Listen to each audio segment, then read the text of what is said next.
Ce n'est pas une tradition. Il y a peut-être eu des dérapages dans les années passées, mais c'est absolument pas conforme à la loi. C'est en infraction avec l'article 28 de la loi de 1905. Donc sur les établissements, sur les édifices publics, on n'a pas à afficher des symboles religieux. C'est la loi.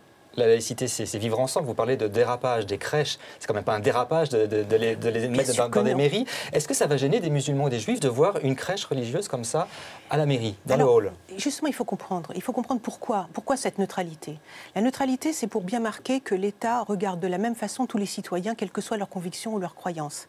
Quand l'État se met symboliquement du côté d'une religion, quelle qu'elle soit, les autres peuvent se sentir gênés. Moi, ça me gêne. Vous pensez vraiment que des musulmans et des juifs vont être gênés par une crèche dans une mairie? Est-ce que vous avez des retours, vous, en tant qu'association? Bien sûr, bien sûr.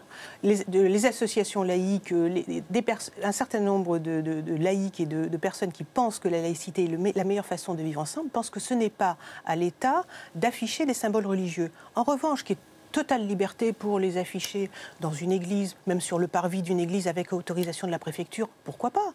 Effectivement, ça peut rentrer dans les domaines publics. L'espace public, ce n'est pas le domaine de la force publique, de la puissance publique. Ce n'est pas la même chose. Est-ce que là, finalement, on n'assiste pas à des intégristes laïques, quelque part? Est-ce qu'on ne va pas un peu trop loin? C'est vrai, vous dites que ce n'est pas une tradition, c'est la religion, mais au départ, Noël était une fête païenne. Et puis bon, tout le monde fête Noël, ou quasiment tout le monde en France. Mais d'ailleurs, il n'y aurait pas eu d'objection si ça avait été un sapin de Noël.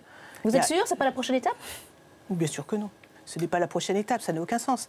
Le sapin de Noël, c'est dans les familles, y compris dans celles qui ne sont pas chrétiennes. C'est la fête des enfants, on fait des cadeaux. C'est par excellence une fête laïque aujourd'hui, je dirais. Il y a bien sûr les religieux qui vont à la messe de minuit, mais vous avez toute une frange de la population qui fête Noël autrement. Vous dites que l'État doit rester neutre. Dans votre logique, il faudrait que l'État retire les jours fériés liés à des fêtes chrétiennes. Pourquoi est-ce que pour le 25 décembre, on ne travaillerait pas alors?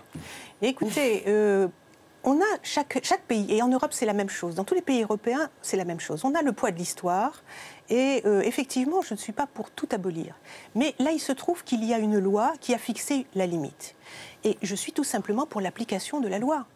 Donc je ne suis pas en train de dire qu'il faut aller plus loin, qu'il y a une prochaine étape. Attendez, cette loi elle a plus de 100 ans.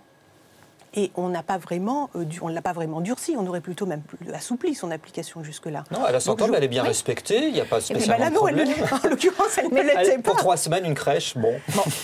Est-ce que c'est grave une crèche quand on voit que, par exemple, des villes subventionnent, versent des subventions indirectes pour des lieux de culte? Alors que là, il y a quand même bien une séparation liée à la loi de 1915. Oui. 1905, c'est le cas de Créteil qui a financé indirectement comme ça une mosquée. Est-ce qu'il ne faut pas s'élever contre ces choses-là si on s'élève contre une crèche? Je m'élèverai contre toute mesure qui tend à détourner, à contourner les principes de 1905. Effectivement, l'État n'a pas à financer des lieux de culte. L'État n'a pas à essayer de contourner la loi pour arriver à financer quand même des choses qu'il n'est pas autorisé à financer. C'est évident. Et c'est pour ça que les associations laïques existent et c'est pour ça qu'elles sont vigilantes. Mais on ne les écoute pas toujours. Merci beaucoup, Martine Serf, d'être venue sur le plateau.